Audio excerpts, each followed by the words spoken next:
Good morning, good evening, good afternoon, whatever part of the world you're tuned in from. This is Funny.com podcast. I'm your host, Dennis Wirth. We discuss, we go into the depths of comedians here. This episode 186. We're going to review comedian Craig Gass today. Very interesting.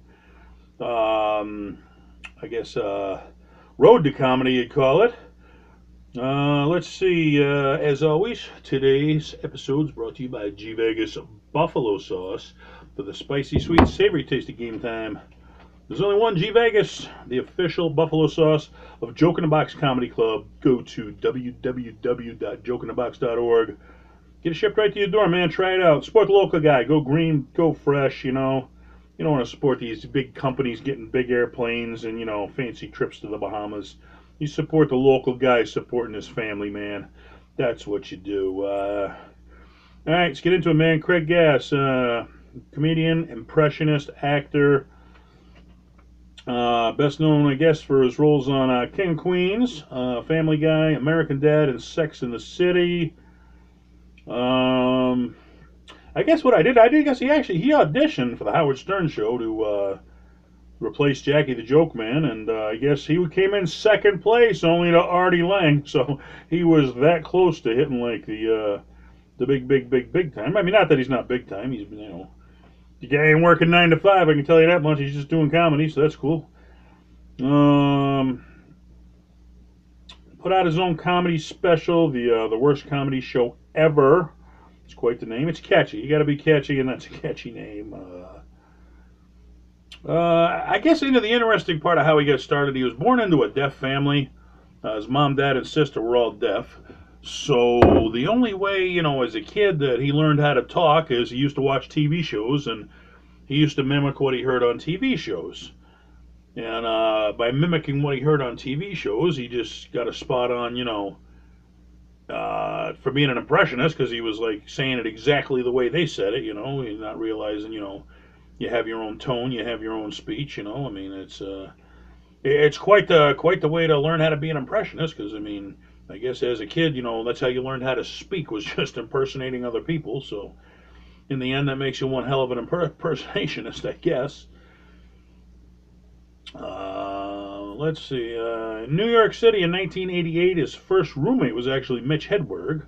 So I guess there's another road into the roommate is a stand-up comedian. I guess that'd probably give you the itch to try it. And yeah, I didn't know. Well, Howard Stern, he didn't get the gig as Howard's sidekick, but Howard did have him on multiple times as guests, and he gained a lot of popularity on the, for being on the Howard Stern show as a guest. And Howard had asked him, how you got your, how you started to get recognized as a comedian, and he said he started out in Seattle, and he used to call into like local radio stations, but he'd call in as like Al Pacino. And it was such a spot-on impression that these radio shows, he was fooling them. They actually thought they had Al Pacino calling in, and they're putting him on the air as Al Pacino or Gene Simmons or whatever he did an impression of. And I got you, it's not really Al Pacino, and he gained a lot of popularity for pranking radio stations and the voices that he did. And he said actually he was on the Howard Stern show, and his popularity on there that. He never really auditioned to be on TV or anything, There was like, people on the Howard Stern show were connected to some people in New York City, and they asked him, do you know anybody who'll be good for this role on King of Queens? And like, yeah, we got this guest, comes in on the Howard Stern show, Craig Gass. You might want to try him out. So can you just imagine getting a gig like that, not having to audition, just like, word of mouth just spread? And I think, who was it? Steve Martin said one time, be so great they can't ignore you. And that's, kind of happened to me, I'll tell you. Lenny Clark, he's the Boston representative of Boston Comedy, and I couldn't get in his home base, his giggles, and I just couldn't get him to recognize me. So started my own thing out here in Central Mass. It ended up getting so big that they contacted me and see if I wanted to book Lenny out here. It was like I became so big they couldn't ignore me anymore, because there's money to be made, and when you can make money in this business, hey, there's a guy you stay friendly with. But it was cool, walking in to giggle as a young comic that nobody would pay any attention to. Then years later, I got his brother Mike Clark, who runs the place, contacted me to book him. It was a feeling of acceptance. I had finally been accepted into the mainstream comedy world, so that was a cool feeling. Not that they needed me, but I think that, they recognized my work, that, hey, this guy's out working everybody. Time to give him a break. So I earned my respect in this business, made my bones. That's what Craig Gass was doing. Yeah, I guess one of the funniest stories. This is kind of why I want to do a podcast about the guy because this is one of the funniest stories I've ever heard. I guess he was dating a girl, and how did it go? One of his friends wanted to go bowling with him, and he's like, "Hey, would you mind if I brought my buddy Ed with us to go bowling?" He's like, "Yeah, that's fine. You can bring whoever you want." So he shows up. Come to find out, it's Eddie Van Halen. It was his friend Ed. It's like, do I want your friend Eddie Van Halen to go bowling with me? Like, who's gonna say no to that? You know? So he ends up. He starts bowling with Eddie Van Halen, and come to find out, the friend that had invited him to go bowling with him, well, he started dating his girlfriend behind his back, and I guess he was what? He was staying at the guy's place or something. And it's like he didn't even really like the girl. He didn't really care that he took his girlfriend. He didn't want to lose the place he was staying at, so it turned into a big messy situation. So he was telling Ed about it, and Ed's like, "Hey man, come on, you can just come live at my place. I got a big place. It's fine, man." So apparently he goes and he's living inside the 5150 studio where Van Halen performs, and so one of the funniest stories was he's like. So one day I asked Ed, I was like, "Hey Ed, would you mind if I bring a girl up here?" And Ed's like, "Yeah, you gotta get some pussy, man. I understand. You can bring a girl up here." So he brings a girl out to dinner, wines her, dines her, brings her back to his place there, and she's walking around and looking on the walls, and there's all like these record awards and all this like Van Halen RCAA awards and everything. And this girl's like, "Wow, your friend who lives here that you share an apartment with, he's like a really big Van Halen fan, isn't he?" He's thinking it's a collector. He's like, "Well, do you hear that noise in the other room?" Like, "Yeah." "Well, that's the band practicing. That's Van Halen, man." It's like, girl thought she's in a collector's house. She didn't realize this guy's living with Van Halen. I can just imagine. That's my favorite band of all time, Van Halen. That's like that's got to be a dream come true, just to be staying at Eddie Van Halen's 5150 studio. And Wolfgang, if you're watching, I know it's your Uncle Al's decision, not yours, but man, you got to release that 5150 studio archives. Put it in like a box set, man. Just release everything you got in there, man. It'd be like, what a tribute to your dad that'd be. What a tribute to Van Halen it'd be. I mean, damn. I don't know. I know. Well, from what I heard, it's like most of the stuff it's recorded on like old like 8 tracks or whatever, and there's some process you got to bake them or something in order to get the information off them to put it in digital form. Now it's quite the process because back then it's not the digital age.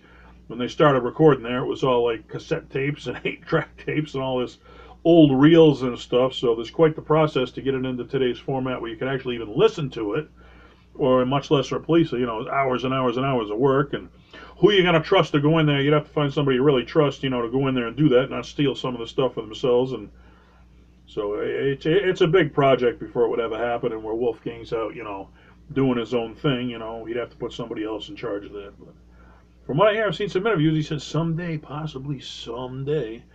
So let's hope. Well, they said someday there'd be a reunion tour, and they never could get that together. So who knows what Van Halen's doing, right? All right, back to Craig Gass, living with Eddie Van Halen. What a freaking dream come true. You'd have stories for the rest of your life doing something like that to tell people.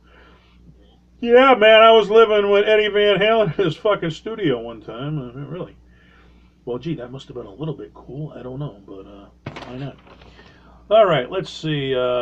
Began stand-up in 1993, as we mentioned, in Seattle, Washington, calling in the radio stations. He used to do celebrity voices of Gene Simmons, Sam Kinison, my personal favorite comedian of all time. If you got the video version, you're looking right behind me at my big Sammy wall behind me. Tracy Morgan, Christopher Walken, Al Pacino, I think he did Gilbert Gottfried. And I'm not talking like half-ass impressions. I'm just talking like spot-on impressions. He was a writer for Saturday Night Live for a while, which, there's some big money in writing comedy. There's a local comedian here in Boston, and I'll tell you, he took a class, and they said right off the bat he already wrote at a professional level, but his stage presence and delivery had a little bit to be desired, Everybody told him, man, you should be a writer, you should be a writer, but he didn't. He wants to be out there in front, and it's like, he really, don't deliver the jokes really well. Like, somebody else told his jokes, they crush with him, but the way he's telling them, he's getting good, but not great response. But well, as we mentioned, the Sam Kinison thing, I love paying tribute to Sam and keeping his memory alive, because Sam really changed comedy, man. I'll tell you, comedy was one thing before Sam, and he really brought, where Howard Stern brought shock radio to radio, well, Sam brought shock comedy to comedy. He was doing stuff nobody else was doing at the time. He'd just leave you, your jaw would just drop the stuff he was talking about, you know. And I mean, there had been dirty comedy before Sam, but there was never shot comedy, you know, where dirty comedy, like, oh my God, that's dirty. You shouldn't do that in front of your parents. Shock comedy, like, oh my God, I can't believe he's saying this and he's making it hysterical. I mean, Sam really changed the game, but he did such a good voice of Sam Kinison that Pauly Shore, he produced, wrote, and released his own movie called Pauly Shore is Dead. It was a mockumentary of himself, kind of like a comedy. And in it, Sam Kinison came back from the dead and visited Pauly, and that was who he got, was Craig Gass to do the voice of Sam, because it was just such a spot on impression. And his roles, to doing that was, like I said, led to radio appearances here and there. A role on King of Queens as Miranda's donut eating boyfriend, and I'll tell you, the thing about Craig Gass is, like, he doesn't hire somebody to do his social media. Like, I'm friends with him on Facebook, and it's actually him posting, where a lot of, bigger comedians, they hire somebody, a publicist or whatever, to do your own stuff on, social media and to do it. He still does his own stuff. Every now and then he'll respond to you and he'll actually talk to you, which a lot of big-time comics won't. He actually did some shows down in Providence, Rhode Island, and there's a local comic down there, Brian Bowen, kind of friend of Brian, and I guess Brian's a big fan of the Miami Dolphins, and Craig had some gig with Miami Dolphins, so he actually brought Brian, just a local comic, with him down there, and I remember seeing some video of Brian on the field and meeting the players, and that had to be a moment for him. But to just give back to another comic, a local comic like that, make their dream come true, I always said, if you make it big in this business, it's not just a cool thing to do, it's a responsibility, man. You have to give back, man. If you make it big in this business, it's your responsibility to give back. Don't ever forget where you came from in this business, because... And I've heard some stories about comics, who never did that. Got a local comedian up here. He said he met Dennis Miller one time. He's kind of thrilled, and Dennis is putting in his earbuds and really ain't paying attention to anybody else, And you never get too big for your peers. I don't care, They're just starting out, Help them out, man. Help them out. Do what you can for them. That's what you do.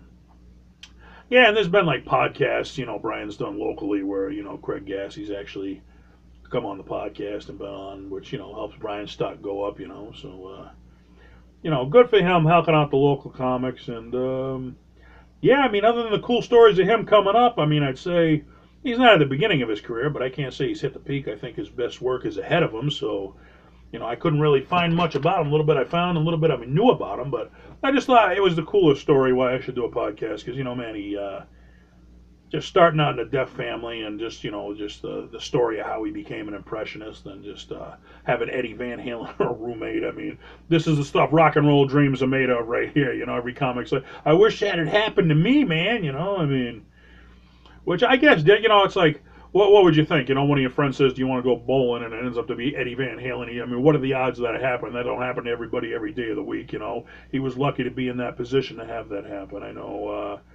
One of the funny stories I know, I was a big Sam Kinison fan, and I have a big collection of his stuff here at my house, and whenever one of his top items went up for bid on eBay, it was always me and this one other guy in Alaska, and we were always the top two bidders on his stuff, and it became to the point where we're trying to piss each other off, because it'd be his cool item I'd really want, he'd outbid me on it, it'd be a cool item he wanted, I'd outbid him on it. It became a bidding war. Like, if an item was worth $200, I'd bid $500, so it was $200 for the item and another $300 just to piss off this guy in Alaska, because he was pissing me off buying stuff I really wanted, and he was doing the same. But it became so funny, we started talking because of it, and we became really good friends out of it, where it started out a war, but we became good friends. And I actually, Sam Kinison's best friend was Carl LeBove, and he was really, really good friends with Carl LeBove. So he calls me up one day, and he's like, Dennis, get up here to Alaska, you can open for Carl LeBove. I'm like, well, what, I can what? Yeah, we're going to meet him and everything. I flew up, he did a TV show, a local TV show I was doing, he did an episode up there for me. And it's like, I came back to Boston, and I was always, all of a sudden, nobody could figure out how the hell is this guy opening for Carl LeBove. Then it's like I told people, yeah, I met this guy on eBay, because like, that shit, man. There's been guys in this business 30 years waiting for an opportunity like that. You get to do it because you bought shit on eBay. That's fucking bullshit, man. And like, they're just going off on me. I'm laughing all the way to the bank, you know what I'm saying? It's like, that helps your stock go up, I was a hot comedian. You're a hot comedian, people want to book you, so... there's this guy living with Eddie Van Halen, and he's got a story to tell well, many stories, I'm sure, to tell for the rest of his life. But I can just imagine being the girls, because I'm a collector myself, so I get collecting stuff just, you know, if you walked into my house, you know, you'd think Sam Kinison will just live in here, all the stuff of his I got, you know, I mean, he's not, I'm a collector, so just her thinking this guy's a collector, and she's actually at Eddie Van Halen's house, and if that ain't big enough, they're in the other room and they're practicing, so let's not disturb them, you know, it's like, Van Halen's in the other room practicing, are you shitting me, man? We gotta go meet him, we got to, but, hey, Craig Gass, man, doing impressions, hats off, I'm a Sam Kinison fan, and man, I think I was listening to Sam, listening to you, because you are that spot on with your impression, and hope to work with you someday. Hey, I'm only on the local scene, but hey, I've opened with Carl LeBeau, so who knows? Maybe someday I'll open for you. Anything happen. If you're watching this, man, you call me up, jokeinthebox.org, and get me out to open for you, man, because I would love the opportunity. Until then, hey, man, tell somebody a joke, because it's always fun to put a smile on somebody's face. I remember an episode of Taxi where Louis was bringing Bobby down because he had this great gig, and it turned out flopping, and Alex is telling him, look, when he comes back here for his job, don't try to make him feel bad about it, you know. It's easy to make feel bad. Anybody can make people feel bad. You know what's tough? It's tough to bring people up, man. You know what does that? Laughter. Laughter is the best medicine, so tell somebody a joke tomorrow, and best joke you ever heard. Tell somebody, and you know, if they hear that joke, they're going to tell somebody else. They're going to tell somebody else. And you're just putting laughter into the world, and that's a good thing, man. That's what we're all about here. Funny Like Clown Podcast. Laughter, baby. Tell your friends. Tune me in. We'll see you next episode. Good night.